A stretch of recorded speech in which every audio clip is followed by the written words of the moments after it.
I don't know if you would be dead that long to make it into a museum. That's true. Usually museums are for really old stuff. Right. Like Marcus is clearly museum quality. Marcus is museum quality.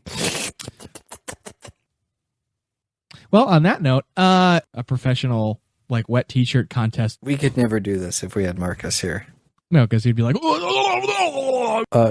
you repeat that? Wait, so tell me again what, dude? No, dude, this is just way too complicated. We'll just post it. Do it live. We'll just do it live. It'll just be fine. No, we'll just screw it. Hey, Nick, do you hear that? No, I don't hear anything. It's nice, isn't it? It is nice. I feel like I haven't gotten interrupted while I'm trying to say something in a while. Yeah, it's just quiet. It's really peaceful. It is. Hey, I'm ATRAX. And I'm Nick. We are Working Class Nerds. Cue the intro.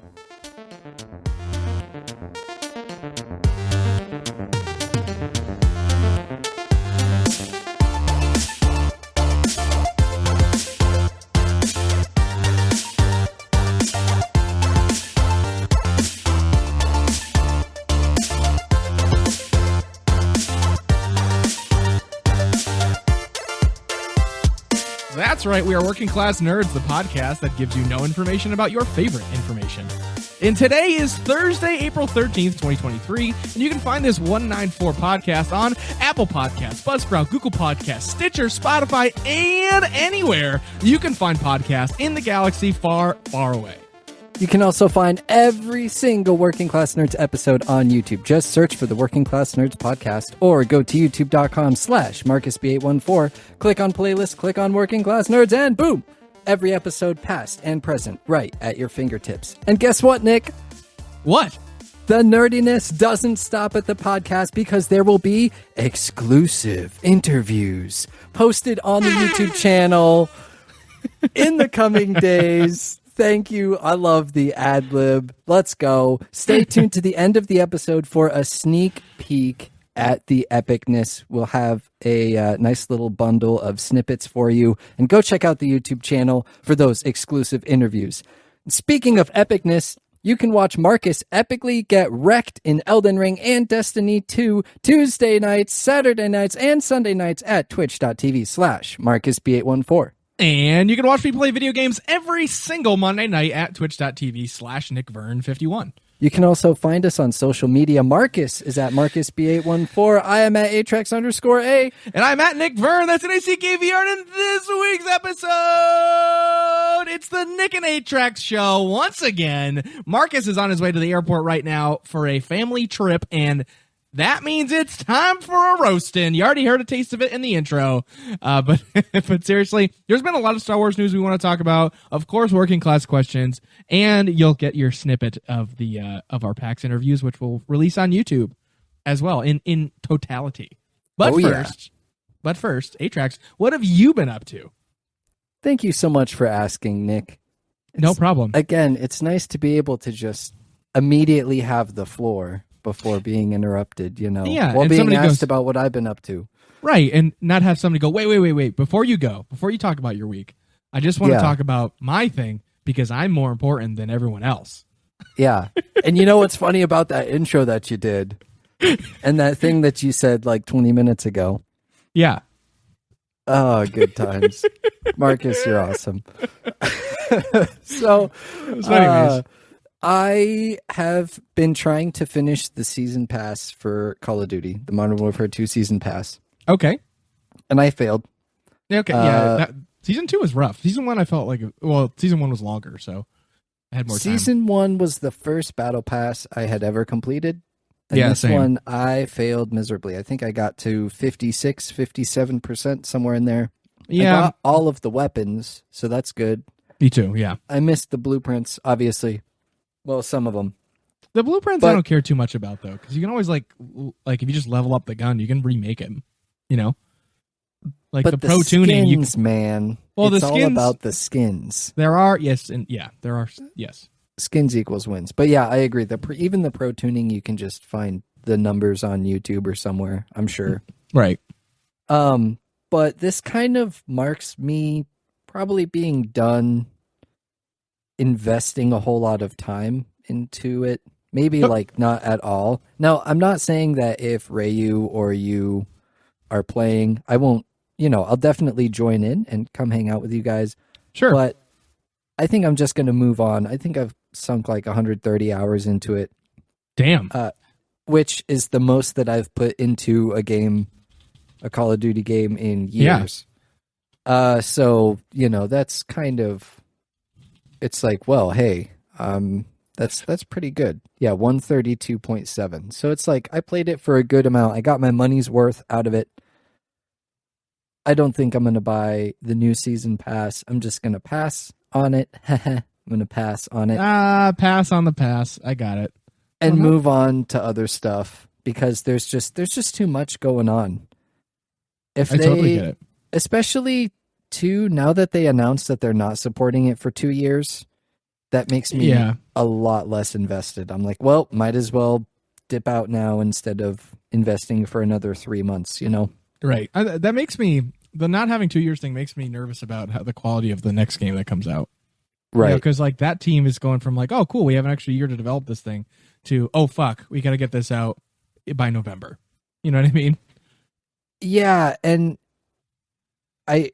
if what I heard is true or what I remember hearing is true, now I had faulty memory, right? This was a while ago too. It was supposed to be the patch or like the extra content for Modern Warfare 2 that they just decided to make a new game, which that to me is even more like than just adding it to Modern Warfare 2 because it's, I mean, just do it. Just like add it, mesh the games together. Like people have been asking for just a launcher for a while because, I mean, the Call of Duty brand is so broad. You have multiplayer, campaign, co-op, zombies. Now you have raids, right? And DMZ and Warzone. That's 7 modes right there. Yeah, that's 7 like distinct game styles.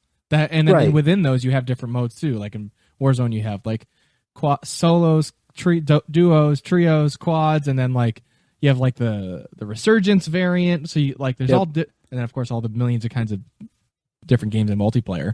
There's regular multiplayer and ranked multiplayer, so you have to like manage the whole league, and the league changes every single time the game changes. Like, right. I feel maybe I'm wrong, but wouldn't they make more money if they just had one launcher and like each it's like, okay, Treyarch, you manage the zombies, and maybe it's because you'd have to have all of them work together to balance the weapons and whatnot. But I don't know.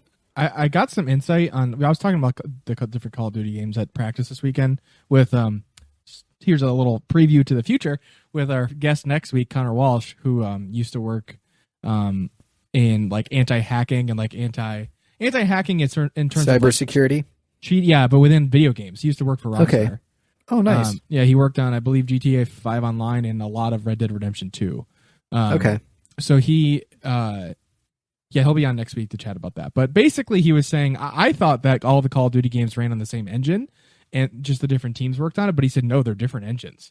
And so that's probably why they don't have a shared launcher, because it's not the same game.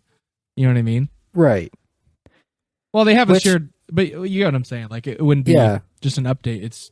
But I think they should move to that. I feel like a live service model would be great. I mean, obviously they do it. The business people know better than me, but that seems like it would be a good idea. Like, as a consumer, that seems pretty sweet to me. Maybe that's because it is. Less I guess it's kind something. of easier on our wallets, but also at the same time, I feel like it's less work for them. Maybe at this point, it's more work to bridge that gap.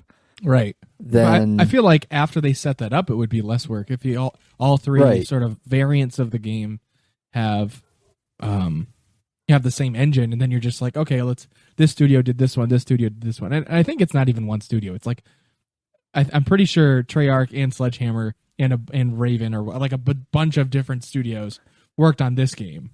Oh yeah, and they also made their own, but I don't know. I don't make video games, but I would like it to be better. Yeah, we just play them and we talk about what we don't like, and talk about what we do and what we want more of. Exactly. I actually liked the Modern Warfare launcher, how they had like Cold War and Modern Warfare kind of in the same one, and Warzone. You remember? Yep. Like that was kind of the first glimpse of that. Right. And I think good. No, they kind of moved away from it. Like you can sort of see that in this game in Modern Warfare 2, but like it's not. I don't like the UI at all in Modern Warfare 2 by comparison. I feel like it's a lot less intuitive, like the menu system, because you can scroll down and there's a game section, and then you can choose like Warzone or DMZ or like Modern Warfare 2. But like, I don't know, put them all in there. I don't get it. It's just not as intuitive. But no, I did like the other one where it's like, oh, which game do you want to play? You just click it and then it backs you out and brings up the next one. And even if you had different games in a different engine, to have a launcher that could just take you to the separate games, and then as soon as you quit a game, it sends you back to that main screen, or you click a button to either quit the game to desktop or go back to the quote unquote like game selection screen.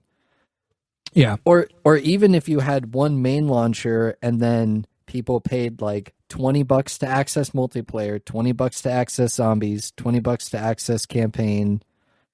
I don't know, maybe I'm wrong, but I feel like people would also pay for that too, because it's like, oh great, I can just pay for zombies and multiplayer. I don't have to pay for the campaign, like all this other stuff I don't want. I don't know.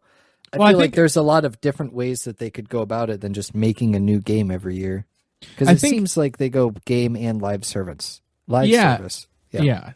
I think they don't segment the purchasing because people just, I think they'd make less money because a lot of people will buy, like Marcus is a good example of this. Not that he's played this Call of Duty a lot, but like previous ones, he would like, I remember when I was younger and like the campaign was more important to me than the multiplayer. I was like looking forward to Call of Duty campaigns. Be like, oh, did you play it? It was cool. You did this, blah, blah, blah. And Marcus is like, yeah, I have like 100 something hours in the game and I've never opened the campaign once. Right. Because he just plays multiplayer. So like there's a lot of people that would buy the $60 game just because they want the multiplayer or the Warzone or whatever it is. But and that wouldn't have never paid for the campaign. So they make their money off of those people just going to pay the $60 no matter what. But I'm with you. I feel like there's a better way to go about it than how it currently is. But yeah. I'm just complaining about having to spend so much money for every game. I just want to. It's just selfish. That's it. I'm just selfish. And you do like to play a lot of different games. That's true. That's true too. So a guy like me, like I'm a 2-game guy. I've got Call of Duty, which is pretty locked in for a while now, and then I rotate the story based sort of RPGs as I go along. But I'm not playing like 6, 7, 8 games. Like, how many games this week? Different games did you play this week?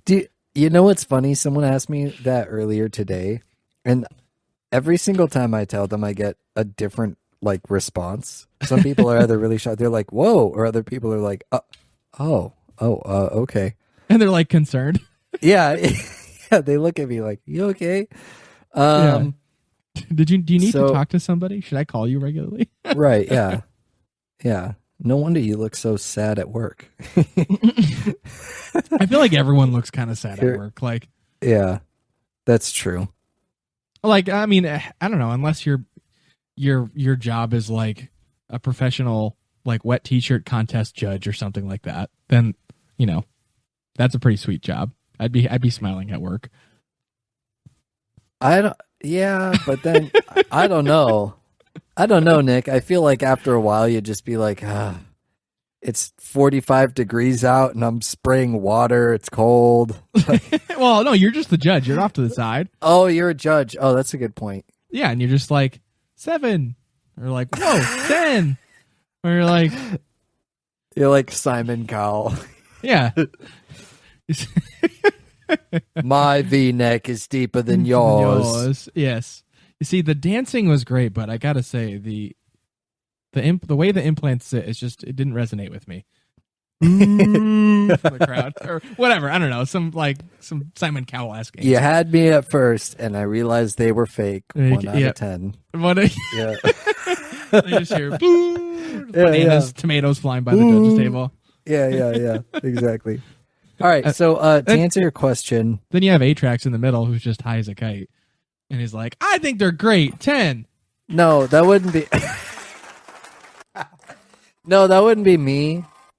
I would be sitting like in the corner on the floor with my laptop plugged in, just playing video games, like not even paying attention. That's a good point. Good point. Be like, Atrax, don't you want to watch? Like, why? I'm playing CS:GO or something. I don't know. Aren't you guys recording it? I'll just watch it later. It's fine. Yeah. Exactly. Well, I don't have my second monitor. I can't watch. Right. I just got my laptop. Speaking of gaming, was there any like esports news? Yes. I'm going to answer your question from earlier, though. Oh, I forgot I even asked it. The games that I've played. So we talked about Call of Duty already. WoW, Everspace 2, CS:GO, Prop Night, Tales of Arise, Yoshi's Crafted World, Story of Seasons, Friends of Mineral Town, the Resident Evil 4 remake, and there was one other one. 1, 2, 3, 4, 5, 6, 7, 8, 9. It's 9 here. Wow. Yeah, and my buddy was like, "Oh, wow, busy schedule." I was like, "Busy schedule or just an addict?" See, what's crazy to me is most people that I think of that are like video game addicts, they play one game incessantly. Like, I have to finish this. I got like the battle pass. Like, I got to grind to get this one thing. But you're like, I'm going to play this for 3 hours. I'm going to play that for 3 hours. I'm going to play this for an hour and a half. You know what I mean? And it's interesting that you like have so much variety. And I also I also feel like most video game addicts don't work or like, you know. Oh, yeah. Like I still have a job. I still have a family to, Well, it definitely impacts my life, but I don't think it's in a negative way. Yeah, it's not more substantially. Of just, yeah. Right. It's more of just like, oh, wow, that's what he chooses to do. Like some people play a lot of, I don't know, soccer or basketball or, you know, like. Or paintball. Yeah, or paintball. Or there are some people, I love the people that will be like, video games? You play a ton of video games? That's ridiculous. And then I'm like, well, what's your schedule like? I go to work, and then after work, I go to the gym, and I come home, and I go to bed.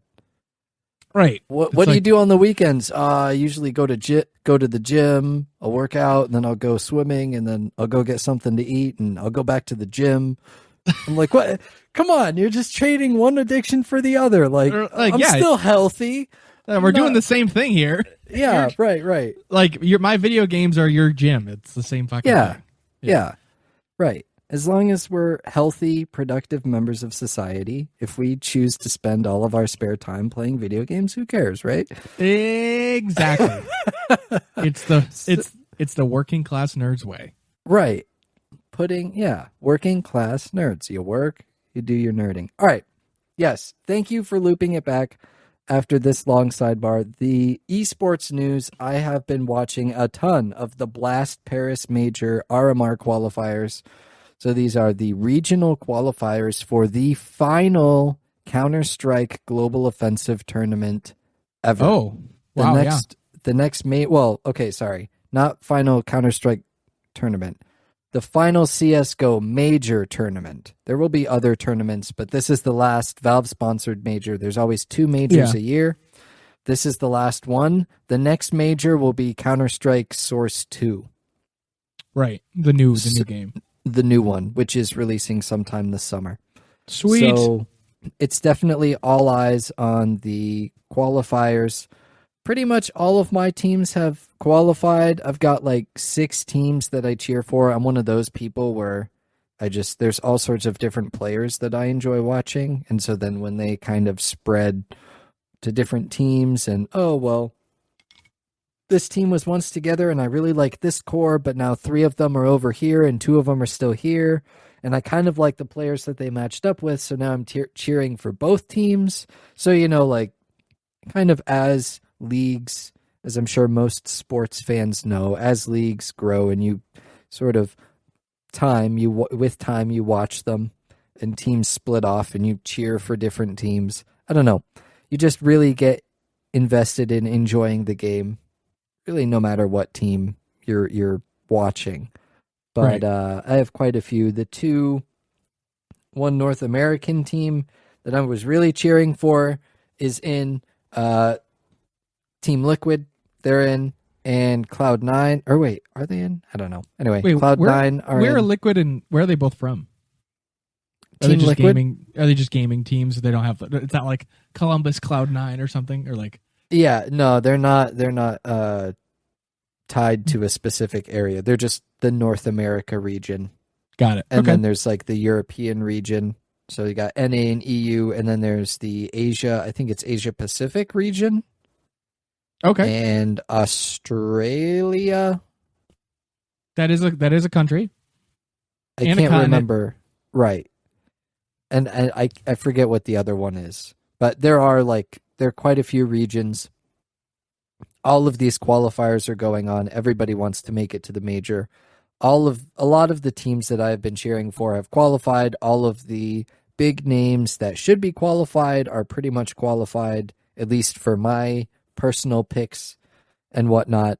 So a lot of hype going into the last Counter-Strike Global Offensive Major. There is one player, Dupree, who is on one of the teams I'm cheering for, Team Vitality.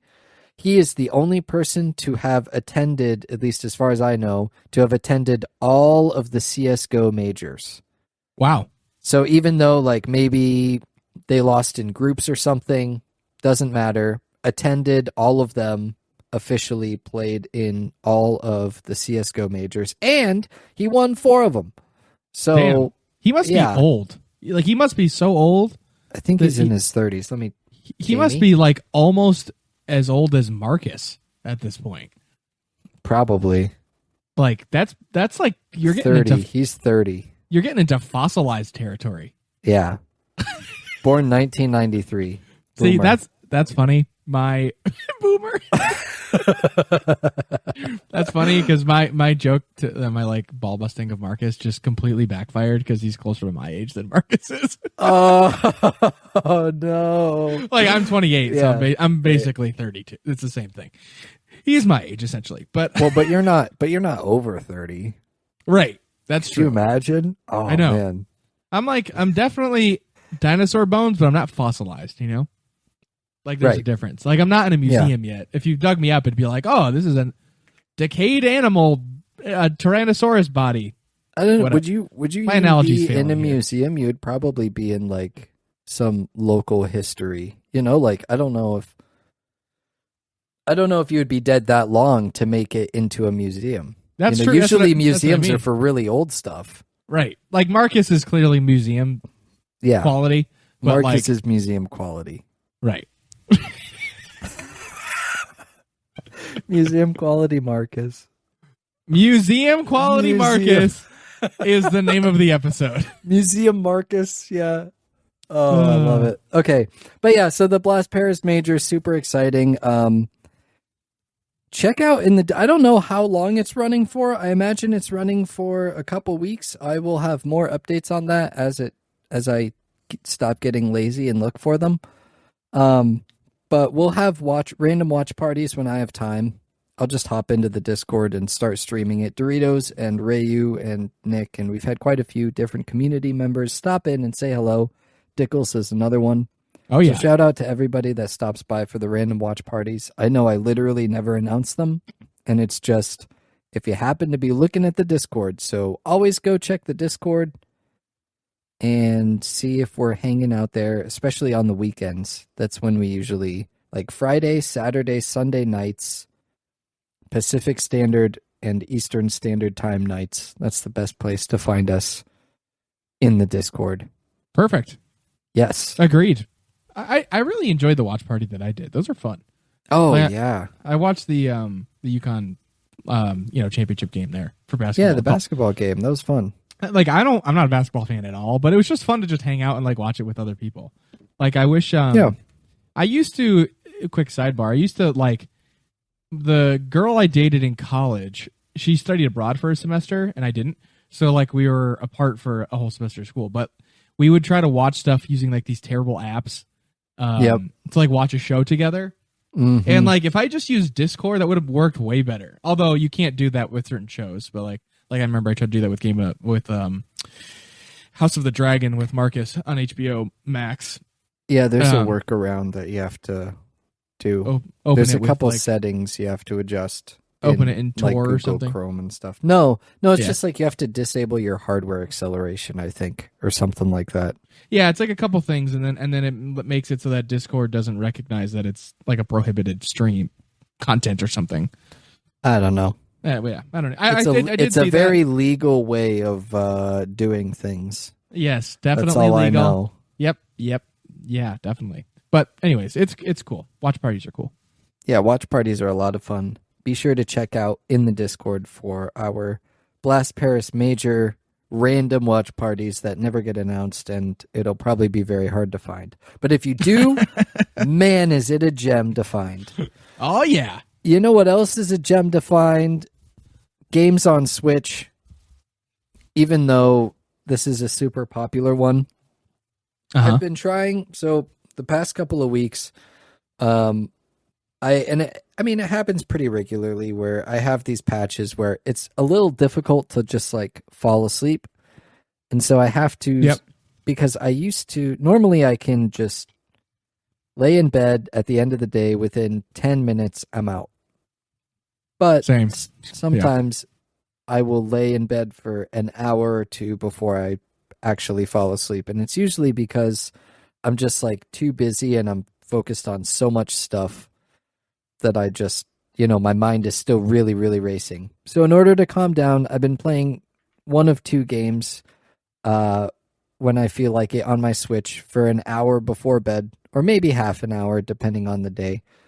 But for a good amount of time before bed, because those games are very like simple. Yeah. And they're just calm, and you can just chill and relax with them. So the first one I've been playing is Yoshi's Crafted World. Okay. And Yoshi is one of my favorite Mario characters, just in general. Obviously green, but Yoshi is super helpful. He can fly and throw eggs and roll around and stuff. And everybody loves Yoshi. I mean, Yoshi's super cute. For sure. So Yoshi's Crafted World, swooped it up while it was on sale a while ago, and I've been playing it. It's been really relaxing. I've been enjoying it as just a calm platformer. I like that there are some things that you have to, in order to collect all of the flowers, so like the main, instead of stars like in Mario, then you collect flowers. And so some of the flowers you have to go back to, after you've completed more of the game, you have to go back and talk to some of the local, like the little townsfolk on the board. Yep. Because you know how like classic Mario games have that board style where it's like 1-1, and then you move Mario to 1-2. So that's how Yoshi's is. But then you move back, and there are different characters that have quests and stuff for you to do, and then you can gain more. But what's nice is they make it so that as soon as you complete the quest in the level that you've already completed, it says, you have completed the quest. Do you want to just leave the course now? So you don't have to actually complete the course that you've already completed like a bunch of times probably in order to get all of the flowers and coins and whatnot. Yeah. But you don't have to complete it. You can just boop right out. I've completed the quest, right back out and go and get your flower. So I like that mechanic. I think that it's a really, really good one. Definitely, that's nice. You don't have to, like, it doesn't feel like you're wasting time. It feels like you're like actually just completing the objective and then you're moving on to the next thing. I have the trailer, the launch trailer. This looks cool. Oh, nice. It's got some Paper Mario vibes with some of the art style. Like some of the enemies are papery. Right. And it's funny that you mentioned that because I'm waiting for Paper Mario to go on sale because I think I'm going to keep up this just like half an hour to an hour thing up.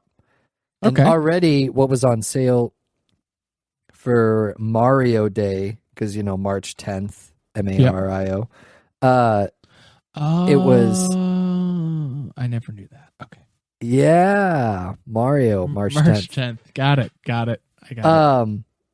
So they had the Super Mario 3D World plus Bowser's Fury on sale for 20% off. I think it was $40. And because I've purchased a couple of games over the course of the last year, I've saved up some of my coins. Yep. You know, you get like gold coins, gold Nintendo coins. So I had like $15 off. So I ended up getting the game for I think 25 something. Nice. So I'm excited. I'll play that after I beat Yoshi's Crafted World. I'll hop into Super Mario. And then I'm waiting for Paper Mario to go on sale. And that's when I'll just keep this because I've been sleeping a lot better with this like kind of mental just calming down. Totally. Like I used to play I gotta like get my Game Boy up and get running or like buy an emulator thing. Oh yeah. I have two sidebars. One this one. The I used to do that in bed and you definitely like wind down better than like if you're on your phone or something. Right. But, and definitely a lot better than if you're sitting at your computer to like locked into whatever game. But second sidebar, did you see the new Tears of the Kingdom trailer number 3? The one you sent me today? Yes. Yeah. I did. Oh, Yeah, I so watched like that. I know I said this in our group chat, but like that trailer, I don't know why, like the other trailers weren't really, except, I mean, the teaser grabbed me a little bit. The initial one where you just see like the hand, like the magical hand thing, grab Link or whatever. That was like, ooh, that's interesting. I wonder what's going to happen. And then like, but the other trailers didn't grab me the way this one did because you actually see like, I don't know, a lot of action and like the way that like Link would interact with like enemies and in fights and stuff. And then like you see a bunch of Ganon. You actually see he's like human form Ganon, which is cool. Yeah. So it's like it makes you, and you hear dialogue from him. He's talking shit to Link. It's like I forget the line, but it's like, oh, like look closely because you're watching a real king or something like that. Like he's all funny and stuff. It was just cool. Like it actually made me like want to play it. I'm like, oh, this seems awesome. Like I want to get involved. You know? Yeah, I agree with you. The only thing, and maybe I'll, because I mentioned this in the group chat too. Like I bought those Nintendo vouchers. And yeah, what are those? Can you explain that? So I didn't get it. So there's a list of games that you can redeem Nintendo vouchers for.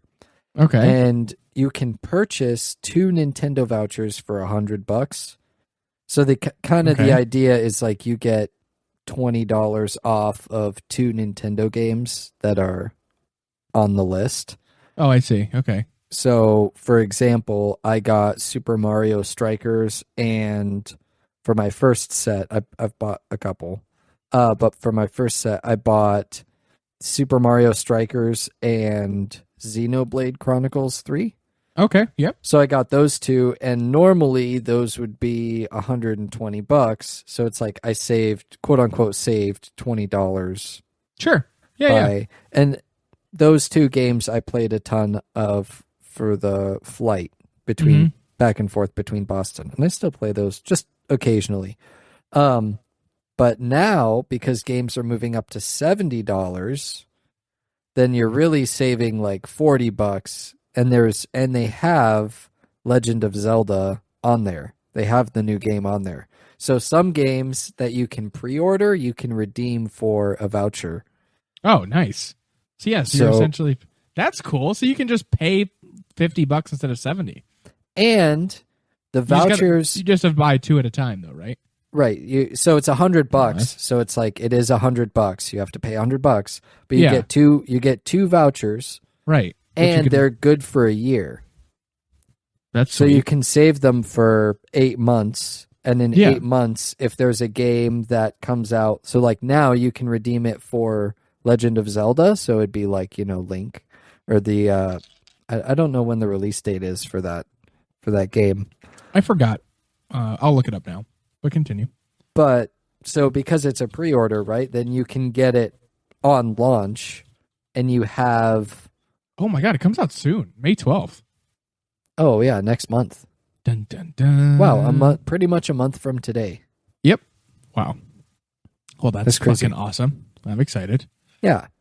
So it is kind of worth it if you don't want to wait for Nintendo games to go on sale, which is very rare. At least in my experience, I've had games on my wish list for forever. And I think they've been on sale once, and the one time, then I didn't really have the budget to be able to do it. So it's just kind of like, you gotta be kidding me. So You can do it. The Disney voucher or the Nintendo vouchers are pretty good. I don't know why Disney came up. I get the same vibes. I get you. Yeah. The other game that I've been playing to kind of relax is called Story of Seasons, Friends of Mineral Town. I mentioned it in my list.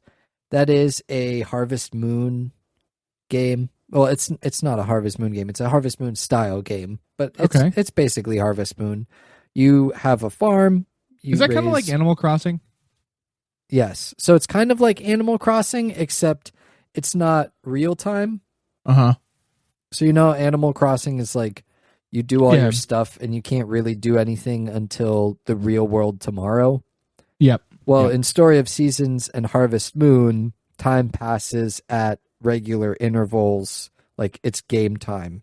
Yeah. And the days are pretty quick. I don't know what the actual time is, but every maybe 2 or 3 seconds, maybe it's more like 5 seconds, maybe every 5 seconds it ticks up 10 minutes. So your day starts at 6 a.m. and you have a certain amount of energy. You go out and you water your crops, and you take care of your animals and whatever. And there's people in the town that you can develop friendships and you can get married. And then there's like different stories for each of the different games. But I mostly just play it, like I said, at the end of the day to just kind of chill out. And, I started this farm from nothing. And now I've, acquired all of the different mixers and farms and barns and all the extra land that I can buy. And, there's a mine so you can go mining. I've delved into the mine really far. Just that type of stuff. It's very simple, basic fun. Just kind of chill. It's good chill vibes is how I would describe it. Sounds like it. Yeah. What is Everspace 2? You mentioned it before, and I have no idea what that game is. Yeah, so Everspace 2 is it's like an RPG. Imagine Star Wars Squadrons, like that fighter style game play. Yep. But an RPG. Okay. So I've been recording and working with some video editing for that, and I don't know if I'll put it out or not. I'm really hoping to. Right now I'm playing the demo and I'm recording all of it and editing it together. I already have one done. I'm going to work on more, but it's basically you fly around in space and blow stuff up, and you can gather items, at least from what I've understand. I only played like maybe an hour and a half to 2 hours, but you gather items to build your home base, and then you can travel to different planets. There's all sorts of different quests. You can explore different areas. There's unexplored zones. You can go and explore the zones and then find different loot and all sorts of other things like that. So it's really just like a space flying game, ship emulator. I don't even really know how to describe it, but it is a lot of fun. I know that much. Cool. Well, that sounds pretty sweet. Yes. And it was on sale, but it's not anymore. However, it is on Game Pass. So if you want to try it out, go check it out on Xbox Game Pass and potentially look out for a Let's Play done by me. I don't know. Maybe, maybe not. We'll see. But I do want to get into creating some like quote unquote family friendly content. Yep. In terms of, like you can just put it on for anybody if you got your kids up or whatever. And Everspace 2 kind of fits that because it's not like super actiony. It's more of like like Star Wars is kind of for the family, but also not at the same time. It's like yes, yeah. So like Kenobi's like Obi-Wan's like this really nurturing, like fatherly figure, sort of mentor figure, but then also like hacks people's arms off. Yeah, well, and even though the movies deal with very like the themes are rather intense. Yeah, it's not. I mean, when I was a kid, I watched Star Wars. It's the best way to describe it. So that type of just cool, calm, relaxed, non-ragey, I don't know, just chill content I get you. family-friendly chill content is what I'm going for and what I've been brewing up and working on lately. Excellent. Sounds great. And this is normally the time where I'd ask Marcus how it's going. But Oh, wait. You just ask him because I think we have a soundbite we can put in here. oh, really? Yeah, Hey yeah. Marcus. Hey Marcus, how's it going? Just getting wrecked in Elden Ring while I'm on vacation. I hate the game, but I still play it by myself because I can't handle the fact that this game is way too difficult for me, and I can't get past regular enemies. Oh, dude, it's actually ridiculous. One time I had 1,000 runes and I was just walking by and this guy, he just dropped from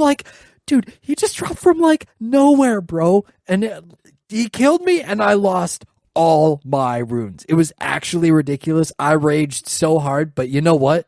20 minutes later, I was back and I beat him. Yeah.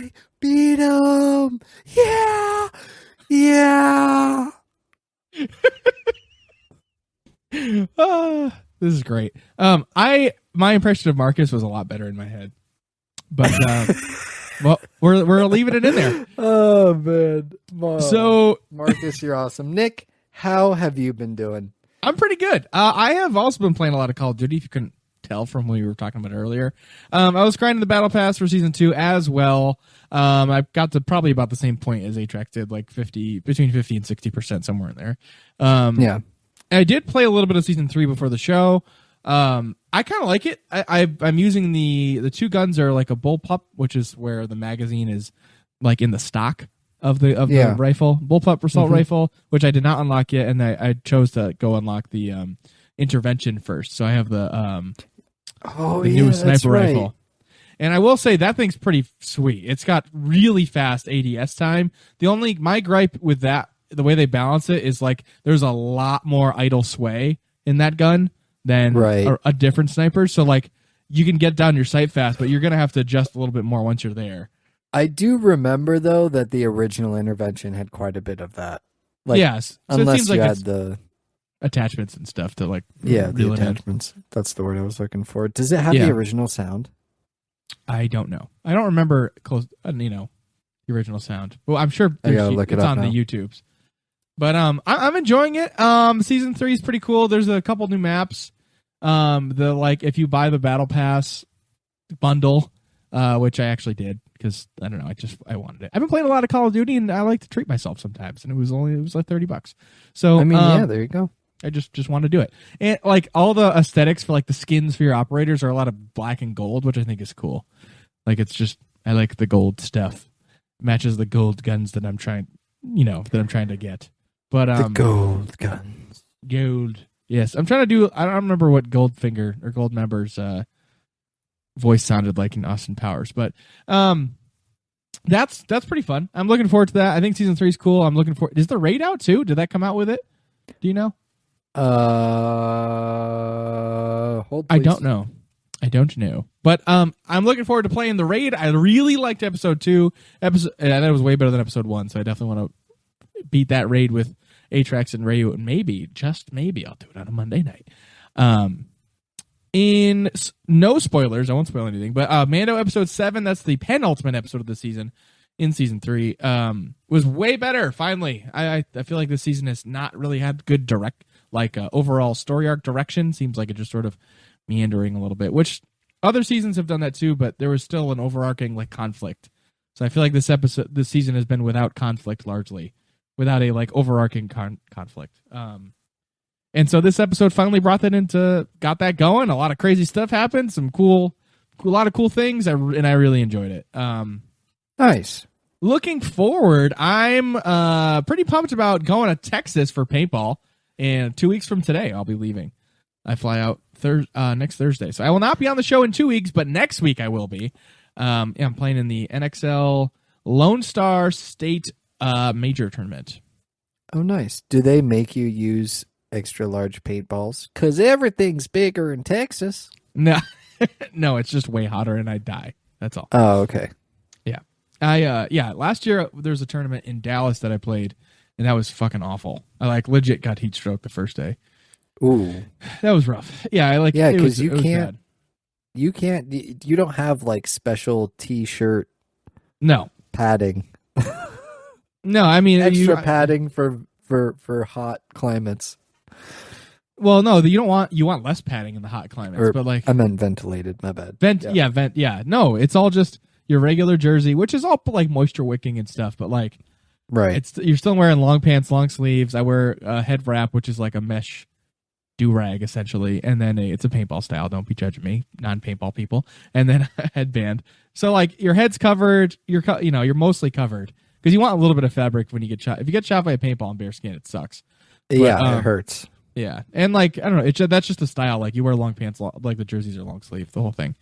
You wear pads on your forearms and elbows, and then like that's one pad, and then your knees. But that's for sliding and stuff. That's not like for protection against the paintballs. But it's a lot. You get hot for sure. You get very hot, and like something about that Texas sun, it hits different. Like it just dries you out way different. I drank over a gallon of water, and I was like peeing orange. And like I drank a gallon of water by like I think I got there probably 8 a.m. But it was like 1 o'clock, and I already killed a gallon of water. And, wow. Like that's how hot. Like it was. I was so hot that I was dry. Like my skin was dry. Like because the sweat was. I was pouring sweat and didn't even know because it was evaporating off of me so fast. Wow. That's how I got into trouble with like the heat strokey thing. My face was beat red. I felt all dizzy and shit. It was terrible. I had to just like lay in the shade and just keep drinking like liquid IVs and water. But I ended up feeling fine, but it was rough. Is my point. That's what I mean by like the sun hits different because it's probably 85 degrees, but something about like that area, like the sun just like sapped the moisture out of me a lot faster than it like normally would. But well, the temperature could be like 80 outside, but the sun could be 100. Yeah, you know, like and like you said, it just sucks it right out of you. Right. Well, on that note, in AIE news, Tuesdays are guild night for both Star Wars: The Old Republic and Destiny 2. Marcus runs the Destiny 2 one. If you want to hang out with Marcus, you might even be on his stream if you play Destiny 2 on Tuesdays. Those are we call them guild night now, but we used to call them mandatory fun night, where the fun is mandatory, but attendance is not, and it's fun.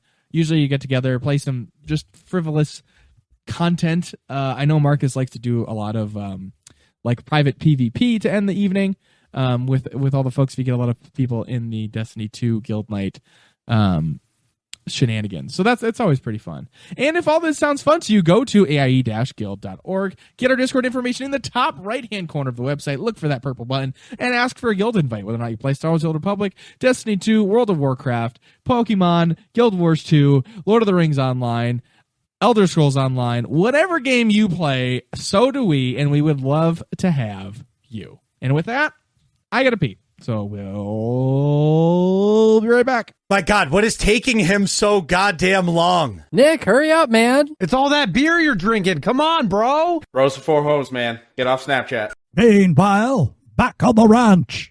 You know what's funny about this like interrupting thing is I interrupt you like all the time in this episode. Oh yeah, I know.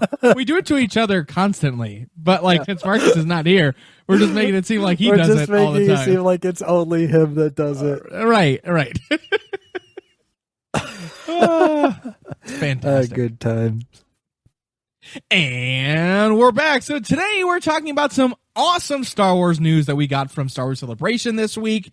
We got the Ahsoka trailer, the official trailer, the real trailer, not a teaser. And there was a lot of interesting details. There was some little hologram of, there's Harrison Dula from Rebels. There was Ezra from Rebels on a little hologram, like someone was calling him. I forgot who it was. But a couple things stuck out to me the most. You got the Ahsoka said the line, "He's the heir to the Empire," which is a callback, if you don't know, to the original expanded universe content, like the first outside of the original trilogy content for Star Wars that there was. That was a book.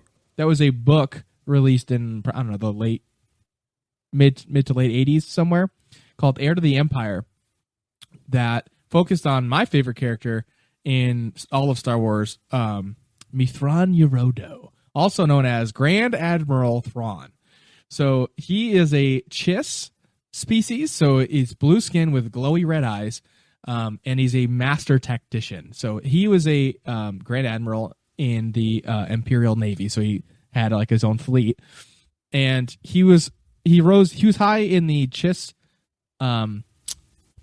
army first, and they're from like way outside of the Star Wars galaxy. They're from like the unknown regions, and he worked his way up from a cadet through the ranks of the Empire and became a Grand Admiral. His big sort of to do is he's super duper like tactically is just like a complete genius, but he derives a lot of his tactical knowledge from his ability to look at a certain species or culture's art and derive like their habits in battle from their art. So that's explored in Rebels a little bit, and it's explored a lot in the books, but he's the big bad guy in the Heir to the Empire novels. It's a trilogy. And then they redid, when Disney took over, they made two separate trilogies. A Thrawn trilogy where he's in the Empire, and then they did a prequel trilogy where it's him going through the Chiss Ascendancy is the name of the sort of Chiss like civilization. It's like him rising through the military ranks in the Chiss as well, which is very cool.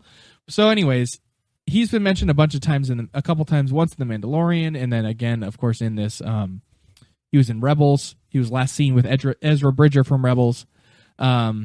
Minor spoiler for Rebels, the ending of Star Wars Rebels. If you haven't seen it, just click forward like 30 seconds.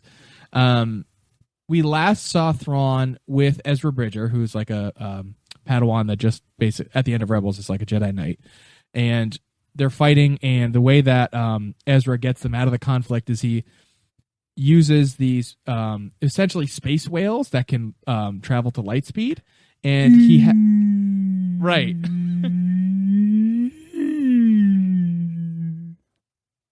Thank you, Atrax. I had to. I'm sorry. We do that at work in the warehouse because, like, when it's quiet, nobody's around. You just go, "Ee," and it like echoes. Quick sidebar.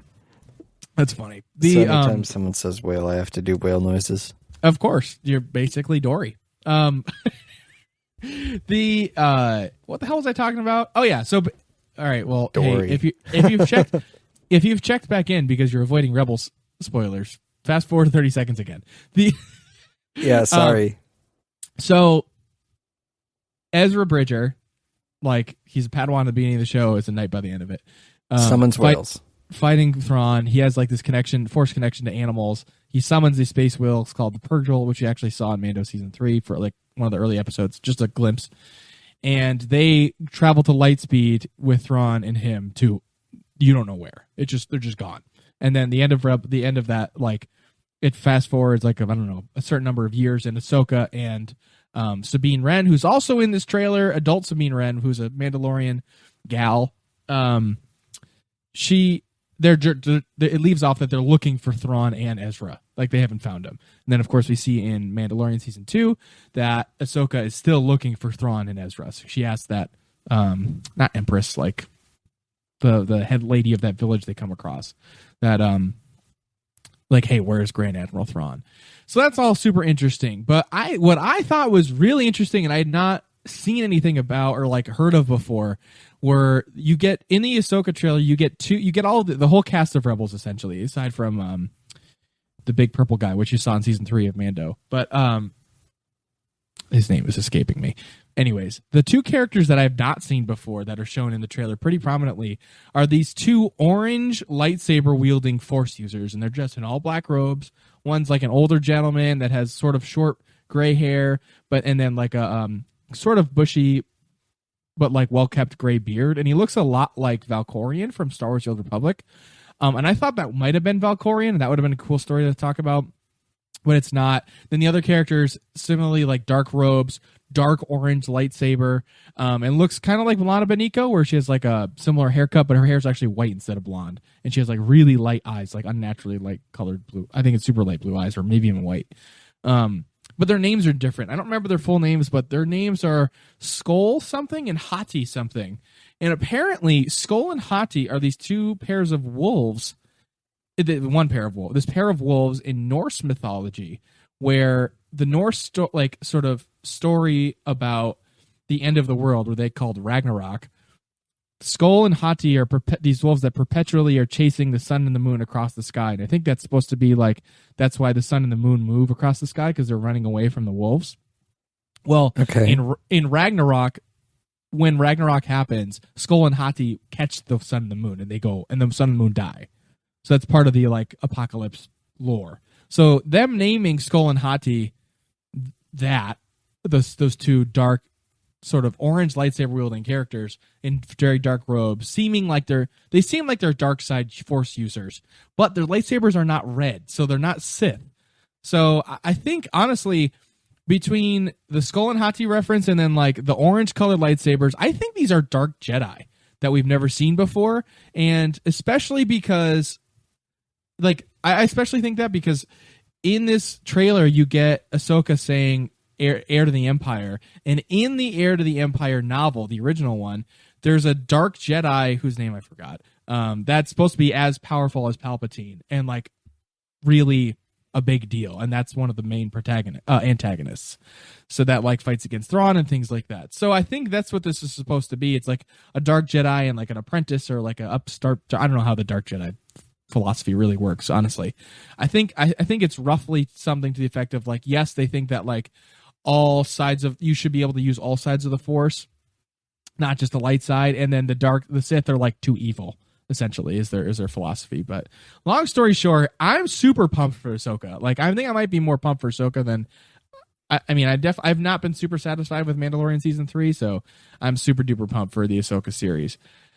And this trailer hypes it up a lot. If you want a little bit more eloquent of an explanation, go watch after you watch the exclusive interviews on YouTube.com/MarcusBA14. After you watch our videos, go watch Screen Crush or New Rockstar's breakdown of the Ahsoka trailer. They put that together a little bit better than I did, especially Screen Crush. He's my favorite. Shout out to Ryan Airy and Doug, of course, who Marcus loves. Marcus just loves Doug the dog.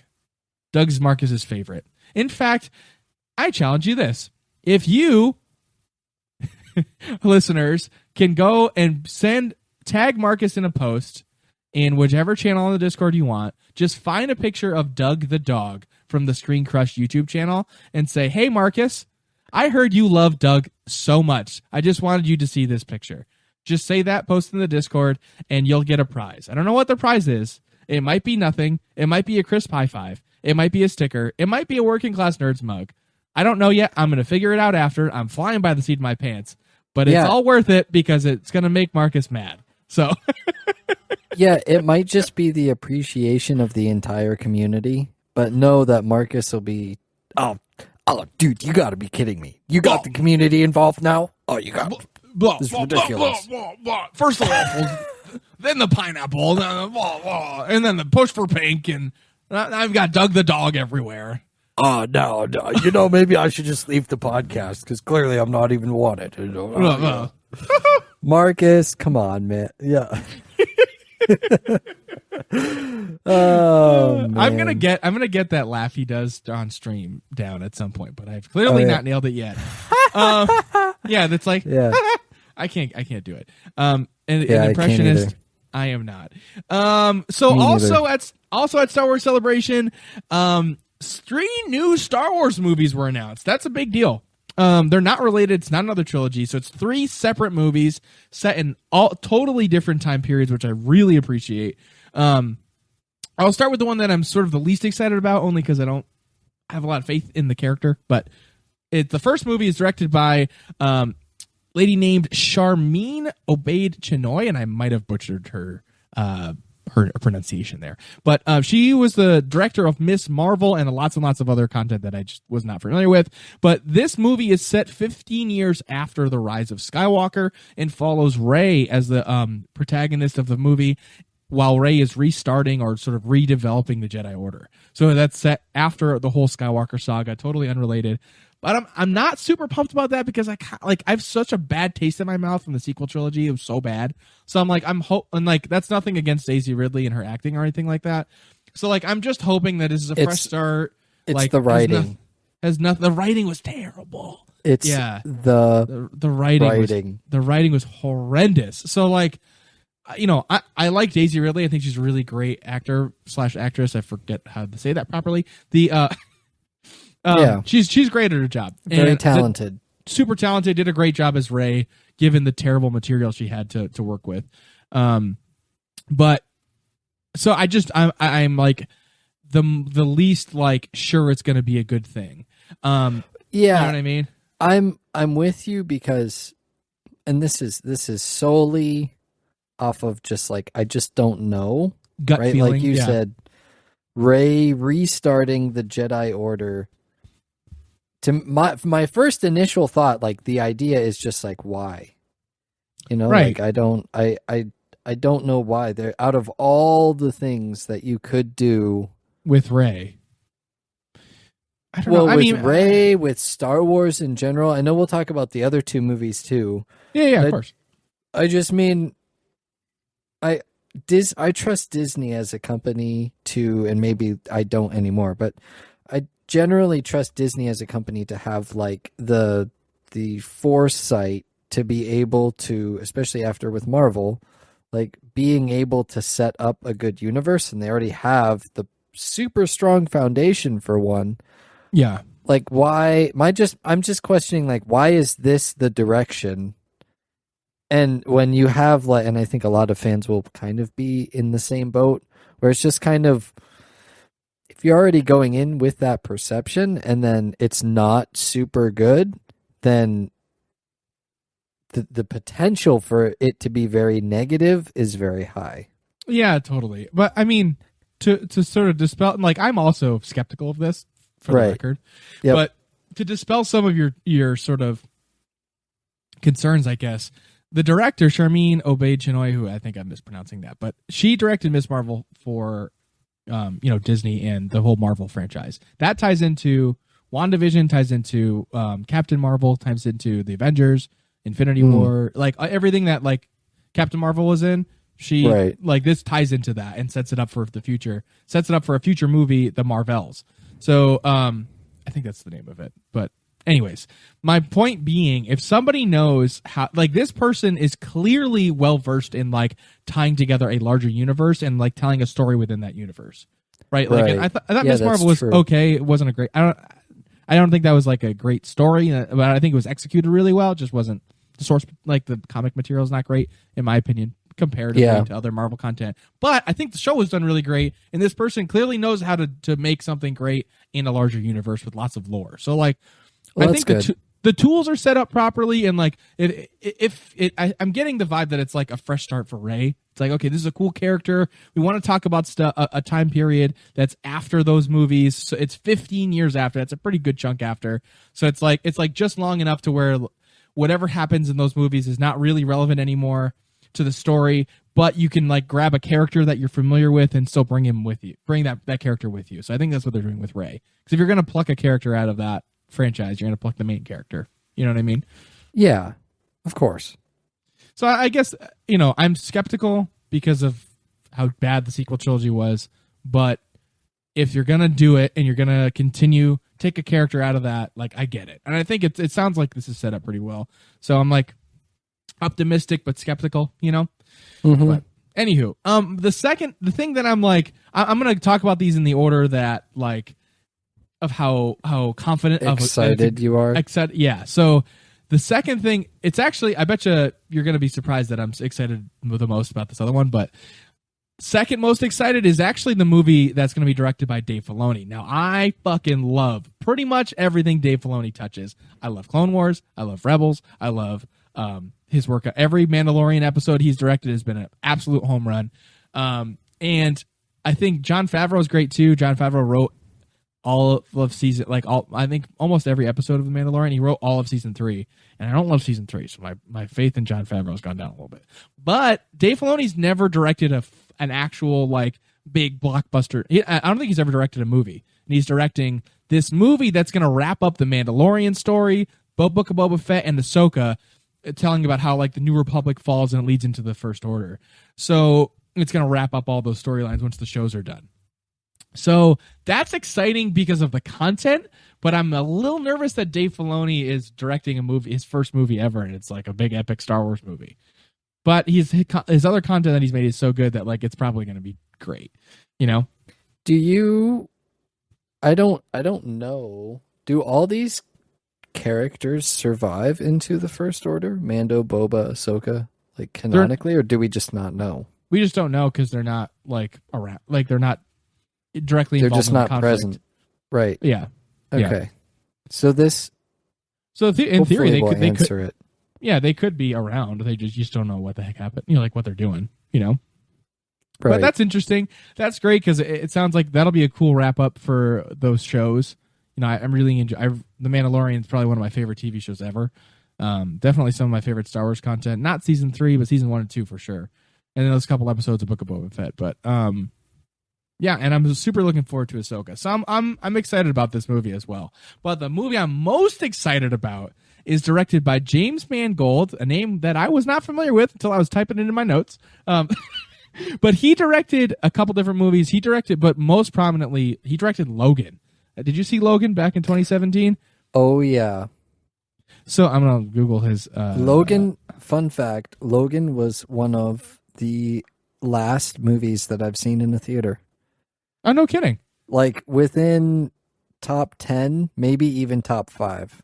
Oh, okay, hold on. He So directed... he directed The Wolverine and 310 to Yuma. 310 to Yuma is fucking awesome, yes. And That's a great Oliver and Western. Company. Did he really? Yeah. Well, I mean, screenplay. Time out. This guy's a badass. He directed Walk the Line, the like sort of biography, biopic, whatever you call it, about Johnny Cash. That was with Joaquin Phoenix. That was didn't see fucking. it, but yeah, that's a great movie. It's a little bit of a melodrama. Like it's not my vibe. Right. But I did see it back in the day. It was great. 310 to Yuma, great Western. Copland, I've never seen. I don't know what the hell that is. It's from the 90s. The Wolverine, I don't know if I don't remember that movie specifically. It's one of the crappy Fox X-Men movies. But he also directed Ford versus Ferrari and Logan, which was outstanding. I actually saw Logan by myself in a theater. And I showed up and I was like, I'm going to go to the movies by myself. I've never done it before. I'm going to be independent. And then I go there and there was nobody else in the theater. And it was really fucking creepy. But the movie was great. I remember Logan was like the first. Logan was, let's see, was that 2017? So I was like just out of high school. I was still the awkward nerd that like didn't fully understand that, oh, hey, like when you hang out consistently with a girl, even if you haven't said, like, you're kind of dating. You know what I mean?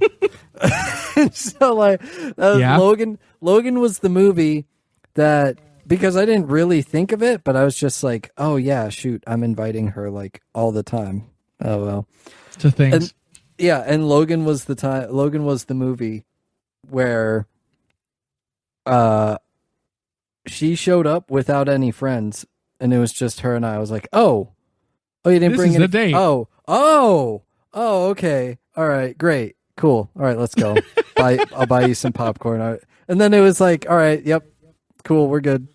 But there's like I'll just forget, like in the lobby. I was like, oh yeah, okay. All right, cool. This is how it is now. Wow. I wish I could live your life. You know how productive I would be if I was that oblivious to girls?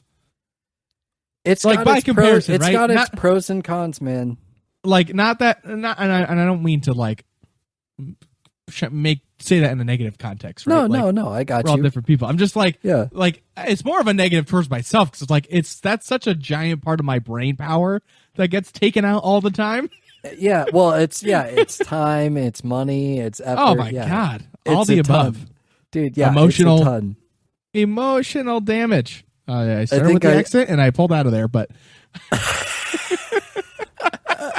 was like, well, that might be a little offensive, but okay. Yeah. To circle back though, James Mangold is also directing the new Indiana Jones movie, Indiana Jones and the Dial of Destiny. Long story short, this director's dope as fuck. He's really good at his job. He's made some crazy good movies, a lot of especially in like the nerdy space. And he is directing a movie that's set 25,000 years before the original trilogy. That is, for reference, the Old Republic is like 4,000 to 5,000, 3,000, 4,000, 5,000 years before the original trilogy. And that's totally different people and everything. This is 25,000 years before the original trilogy. And it's going to explore the dawn of the Jedi. And the director described it as, yes, my goal is to make like a biblical epic out of this movie. It's supposed like he wants it to be very long, wants it to be like very like grand seeming, and I'm super excited about that because we know nothing about these characters. It's set in the Star Wars universe. This is totally my flavor of movie. Like, great director. I'm super pumped about this. Yeah, this is like Old Republic era, right? 25,000 years? Way before. If you were listening to what I said approximately I was clearly not. 30 seconds ago, this is it's the big pre-show all over again. it's I was reading what you were saying, yeah. No, the grand epic. Okay. So this is 25,000 years before, and for reference, the Old Republic, like SWTOR and Knights of the Old Republic and stuff, I forget precisely, but it's like between 3 and 5,000 years before the original trilogy. So this is like 20,000 years before the Old Republic. Yeah, this is we're going way back. You're going. It really is Dawn of the Jedi. It's like literally like you don't have like the Outer Rim is not livable. Like you're not traveling there if you're from a core world. Like you don't have hyperspace lanes. I don't actually know, but this is what I'm assuming. Like dial back the technology a lot. You know, I mean, of course they have lightsabers and just chips farms. All right, probably not that bad, but it's just you can't have intergalactic cows and blue milk or green milk potentially. But right. You know, actually, that's so long before it might. I mean, like how with the rate of how like cities expand in like decades, like how long would it take for a whole planet to be a city? Right? I don't know. Right. I mean, it depends on the composition. Obviously, Earth's mostly ocean to be a whole pain in the ass. But like 20,000 years is not unreasonable for it to be not all city. You know? Right? Yeah. Yeah. Or even just like towns or like Tatooine is, you know, where it's just kind of like spaceports, and then you've got all the other planets people. Or whatever. Yeah. So I'm super excited. Ultimately I'm net positive on all these movies. I'm just skeptical about that one starring Rey, set 15 years after Rise of Skywalker. I'm cautiously optimistic about the Dave Filoni movie wrapping up Mando, but you know, I'm a little disappointed with season 3, so that's got a little of Mando, so that's a little bit of a bad taste in my mouth about that content. But really optimistic about Ahsoka, and then that James Mangold Dawn of the Jedi movie sounds great. Like, I don't want to know anything about any of these characters. Like, blank slate, go be creative, make something dope. Like, I have that barely ties into it, but it's in the same universe. That sounds great. You know, because I feel like a lot of the pitfalls of like Star Wars content is when like you're trying to connect it to other stuff and you don't do it right, or it doesn't make a lot of sense, or it's stupid, or somehow Palpatine returned, that type of stuff. Like, you're going so far back with this movie that it's a blank slate. It's like, yes, the Force exists, and you know you can have Force users and all that fun stuff, but like it's a blank slate. You don't know any characters. You don't know any like. The technology is probably similar, but not super similar. It's so old before, so I don't know. I'm excited about that because it just lets people, whoever's working on that movie, just be creative and like tell a really good story, which is ultimately what we want, you know? Yeah, I've been watching, they've been popping up in my YouTube recommended, these like shorts about Star Wars. It's been like, you know, why did Palpatine try to run away from Yoda and all this stuff? Okay. And there's interview clips with George Lucas in there, and he was talking about how his story, like the Star Wars that he wrote, is the Anakin is the Anakin Vader story. Like that's the whole 1 through 6. It's supposed to be like the rise and fall of Darth Vader, Anakin Skywalker and Darth Vader. Yeah. And so it kind of ends like 1 through 6. Rise, fall, and then redemption. Yeah, totally. Yeah, and there's all this other stuff that's added in there too and whatnot that it's now become. But he's like, originally when I made the first 3, then I knew then I would make the next 3, and it's supposed to be 1 through 6. And so I'm excited with you in that, like you said, it's hard to tie to the original 6 because they're meant to be just these 6. And so now that you're trying to extrapolate more out of it, you know, whereas now you can go way far or way forward in time, way far back or way far forward in time. Yeah. And explore these just, their own little, like you said, the grand biblical epic stories that we all know Star Wars is. Exactly. Yeah, I'm super pumped about it. And honestly, as we're talking about it, I'm getting more optimistic about that Rey movie, because 15 years is like long enough, far enough away from the sequel trilogy where like it's not like the what happens in that is not relevant. See, and it leaves Rey's sort of role so open ended at the end of those movies that you can basically do whatever you want there as well. The trickiest one in terms of like having to tie into other content is that Dave Filoni movie, because you have to tie in all of the Mando, Boba Fett, Ahsoka storylines and tie it into like, okay, the end point where the First Order comes in, so you have to tie it into that. You know what I mean? You have to like take the roots of the tree and connect it to the branches of the next one. It's sort of that's going to be tricky, but ultimately I'm excited for everything. I mean, it's more Star Wars content. How can we complain about that, even though we can? Exactly. And with that, it's time for working class questions. And the first question comes from me. None other working class nerds. Yes, one of the most important working class nerds. Not that you aren't all important, but what would you all do without me? No, now they all know. They all know they're not important. Less important. Way to go. I am alienating our viewers. I'm kidding. Everybody is important. I'm not. All right. So my question is, go ahead. So wait, here the ATRAX question is for the 10% of you that are still listening and didn't just rage quit the podcast. How long will it take for Marcus to beat Elden Ring, and how bad will the addiction get? For example, will he try the other games, like the other Dark Souls games? Yeah, Dark Souls, Sekiro, Neo, Bloodborne. Right. What do you think? My answer for that is I don't think Marcus will actually beat Elden Ring. I think he'll play it. I will give him, I'll say 6 weeks plus or minus 2. So 4 to 8 weeks. So a month or 2 or Elden Ring. And then I think he'll give up on it. Not intentionally, but like he'll like get distracted by some other game or some other content, and he'll start playing that, and then he'll do Elden Ring like less and less often, and then all of a sudden he's just not playing Elden Ring. Because that's kind of what happened when he played Breath of the Wild. He was like, I love Breath of the Wild. This is great. Oh my god, this is stupid. The weapons break. But then he like kept going at it, like kept trying it for about a month or 2. Then he got sick of it. So that's my answer. About like a month or 2, I would say. How about you? All right. That's a pretty good one. A month or 2. I'm trying to think of what would come out soon that would distract him more, because I agree, and I almost want to say like maybe 3 weeks, just because it's so brutal. Yeah, like it's really rough to just keep dying to ads. When you're as bad at a game as Marcus is at Elden Ring, it is tough. That's like you should go to therapy after playing. Yeah, like the skill gap is really high. Oh man, he's gonna be raging on the airplane. He's gonna like listen to it on the airplane.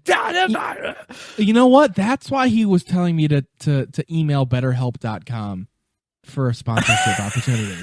He wanted a discount for his own therapy for dealing with all the stress of trying to play Elden Ring. I got you. After I played Elden Ring, I tried it and it worked wonders. BetterHelp.com/WCN. Just kidding, not a sponsor, but maybe someday. Yeah, no. But yeah, no, I asked that because I actually haven't seen Marcus get this excited about a game since Destiny. Yeah. Same. And that was a few months ago. And I mean, we know how that went. So I want to know, I'm curious. I feel like, I wonder if I could get him to at least try one of the other games. I bet you he would. But because to me it's like either what you said will happen, or it'll go the other way, and he'll get super determined. Yeah, and he'll just grind it out.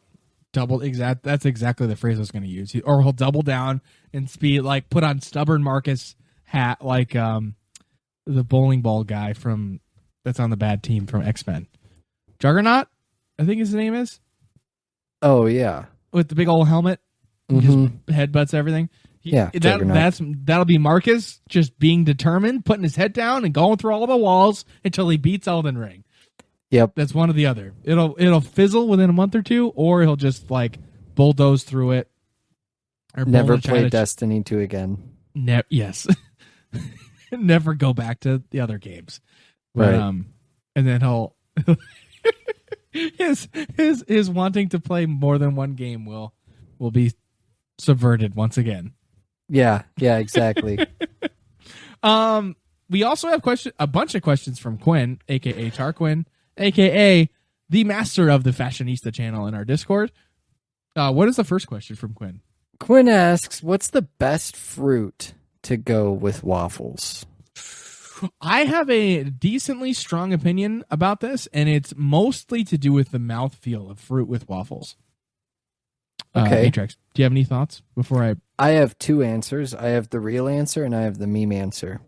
Oh, okay. Fair enough. Let's hear the meme first. So the meme answer is, of course, pineapple on waffles. Everybody knows pineapple waffles are the best, especially Marcus. That's what Marcus usually puts on his waffles is pineapple. Yeah, Marcus is a really big pineapple waffle guy.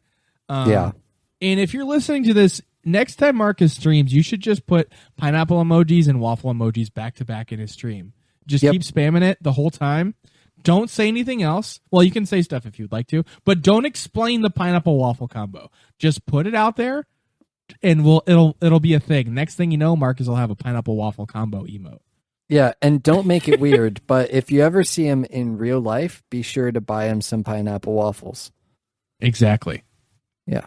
And then the real answer is blueberry compote, like the blueberry and sugary syrup stuff, that they make.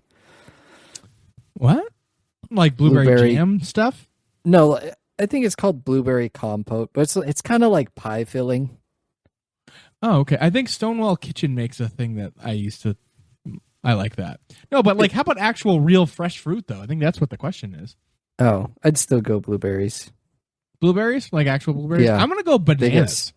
Bananas? Ooh, that's a good one, too.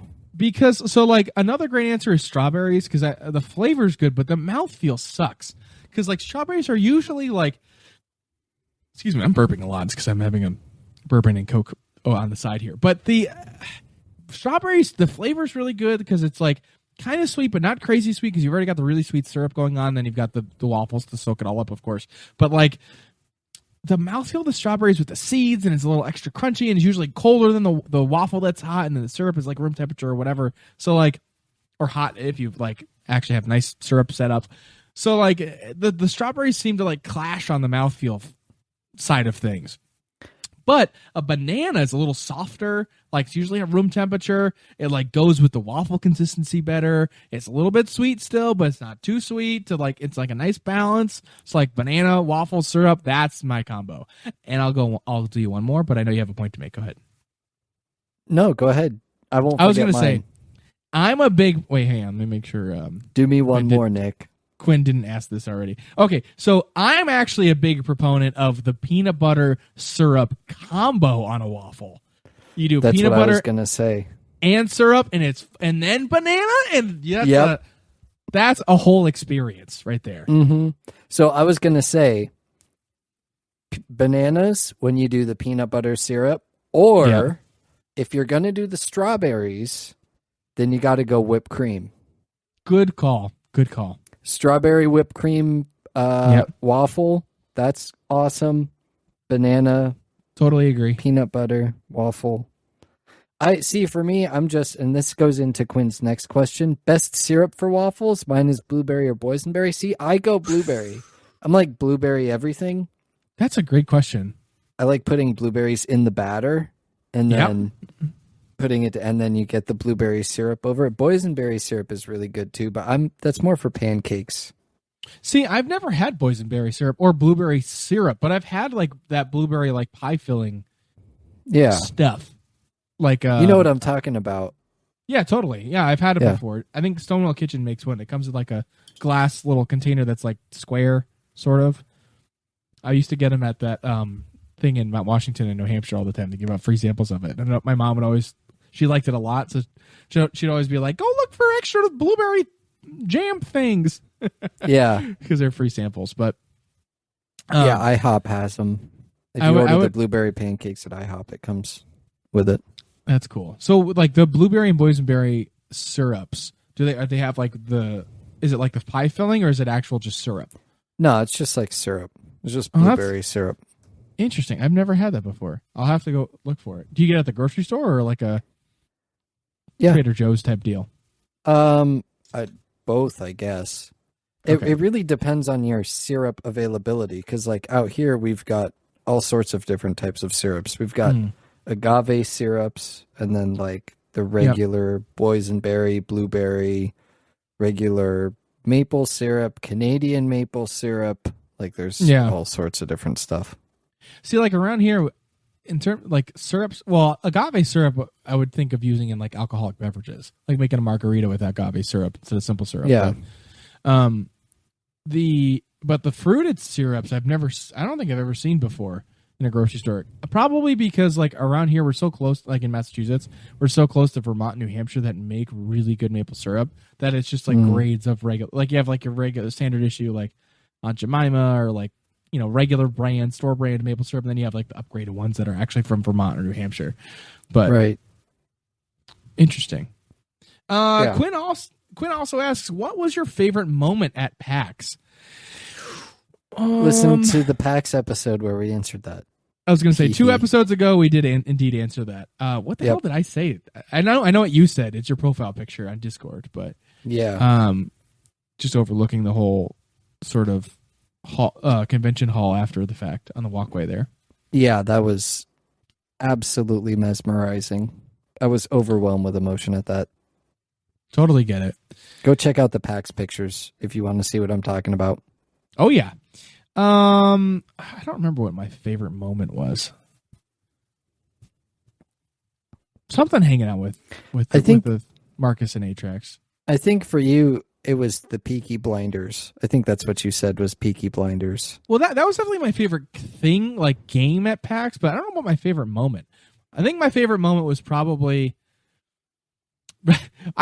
upon further review, my favorite moment at PAX was like not one moment, but as usual, I'm picking a Mount Rushmore, but like several instances of just me, Marcus, and Atrax hanging out. Like one of them is you can watch on YouTube right now at youtube.com/MarcusB814, where we're just chilling at the bar. We're chilling at the bar and we're just hanging out and we're just like chatting about what we saw and the games we played and making fun of Atrax for ordering a mojito in Boston in March. But Yeah. like moments of us just hanging out is my point. Like us hanging out in the room and just like chilling and like half watching what comedy we put on Chris Rock and Theo Vaughn, I think it was, like for comedy. Yep. And like barely watched either one. We were just shooting the shit with each other. And then I don't know, just like hanging out with me, you, Marcus, and Joey Feta at that like tequila bar place. Like just like the hanging out moments were really great too. But there's definitely a lot of fun. That and between those and then like watching Joey go around because he loves tabletop and board games. Just go around and like be in awe of all the tabletop and board games. I ended up buying like 8 games or something. But I don't know. I think the moments I enjoyed the most were having to do with like other people also enjoying, you know? Yeah. But Quinn had a 4th question, believe it or not. Was there anything that warmed your heart this week, Nick? This week, It could be last week too, I guess. yeah, I'm trying to think. Do you anything pop into your head right away? So I don't know if it warms my heart. I maybe warms your heart in like like someone did something nice for you. Yeah. I can't off the top of my head think of that, but there's something where everybody's been sick at work this week, including myself. I was off yesterday and the day before. which if Marcus is listening to this, he called me the last couple of days. He's like, "Hey, are you on lunch?" I'm like, "Yeah, man. Yeah, just on my lunch break." Oh, it's like 3:30. Wow, your time. He's Wow. like, "Yeah. Oh, I tried to catch you on lunch. It's like 1:00." I was like, "Perfect timing, man. Yeah, I just got on lunch." Meanwhile, I was laying in bed trying not to throw up. Mhm. But so there's a stomach bug going around, and Wah, wah. I was out for 2 days, and I come back, and everybody, I found out, like, well, not everybody, but a lot of people have been out sick. Yep. And so just the understanding at the company so far of people just like being sick, and I guess it's slow, so it makes it easy, but there hasn't been any pressure of like, "Oh, really? You're sick? All right, fine. Like, whatever." It's just, okay, well, get better. That's And nice. That feels nice because I've worked at companies where it's just like, "Oh, you're sick again? Get better." And I'm somebody who gets sick a lot.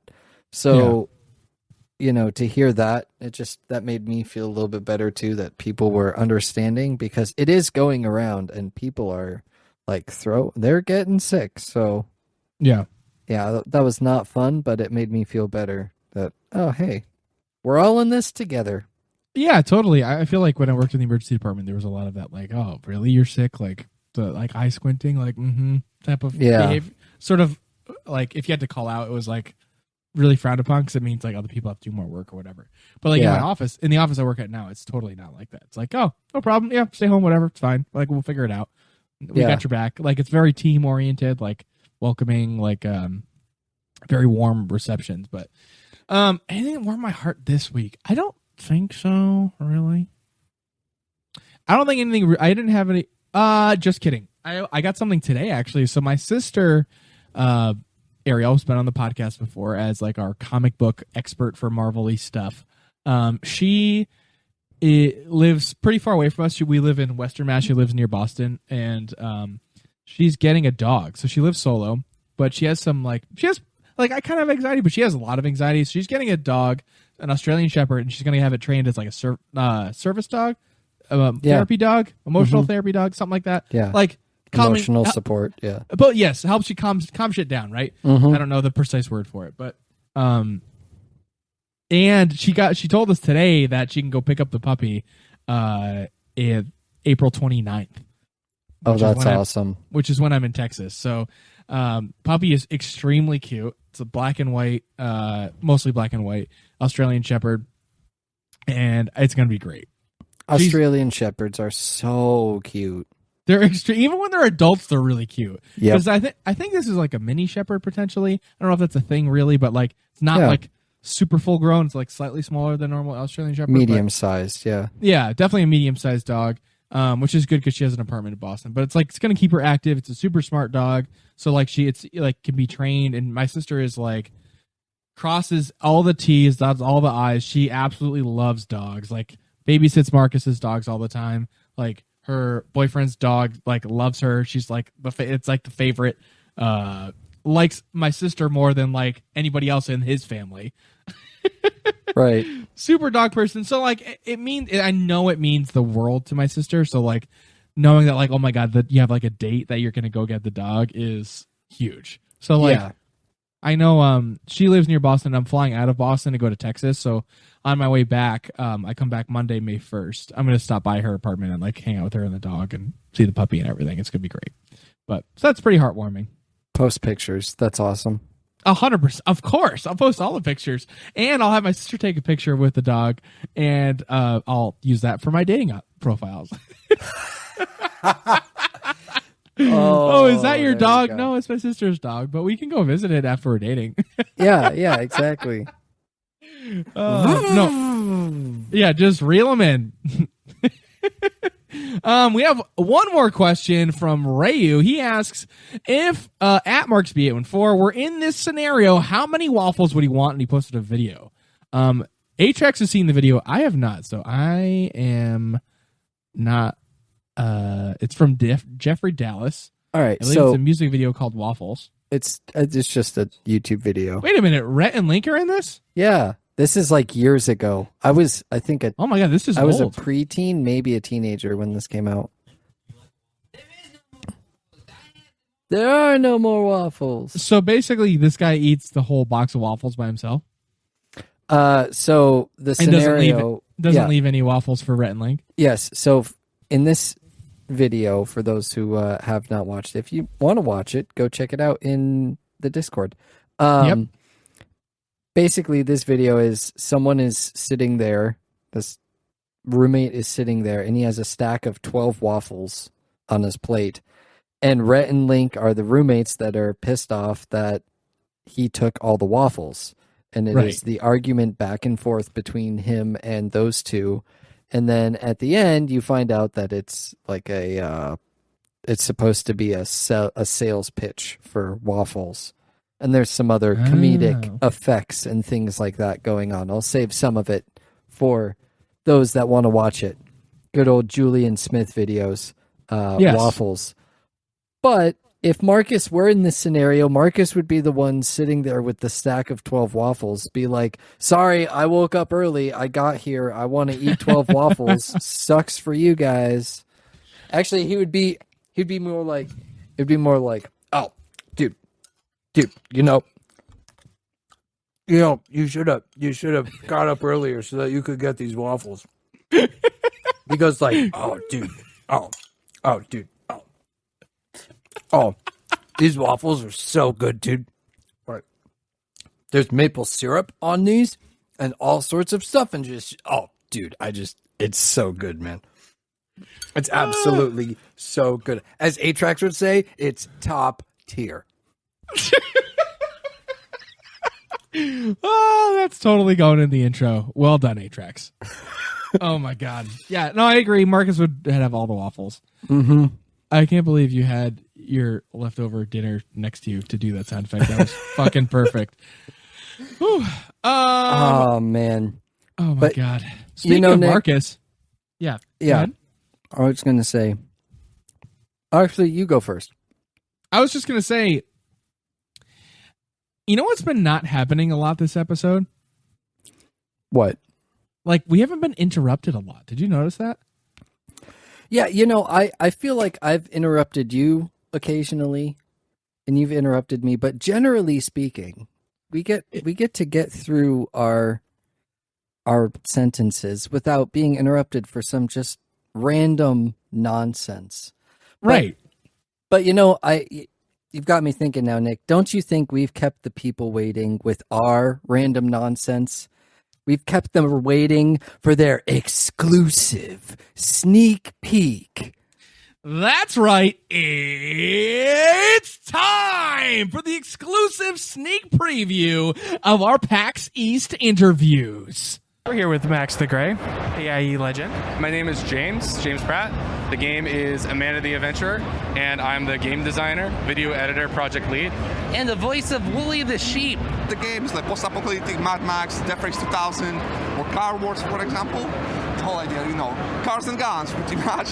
What was some of the more challenging parts of developing a game like that? Parry itself, making it very clear, very juicy, to have a good feeling of the parry. Yeah. And good feedback about the colors as well, the switching colors. The Mexican is a game about Silas. He was used when he was a child by the main seekers who are police. And he was used because he has the power to see the magic in the others. Mm-hmm. He was imprisoned for 15 years, and the game starts when he is able to escape. So, tell us about the game. Yes, so Alien Hominid Invasion is a reimagining continuation of the original Alien Hominid, which was the Flash game that kind of brought the company into existence. We're here with Ember Studios, right? Yes. And the game is Strayed Lights. Yes. Could you tell us a little bit about the game? Yes, of course.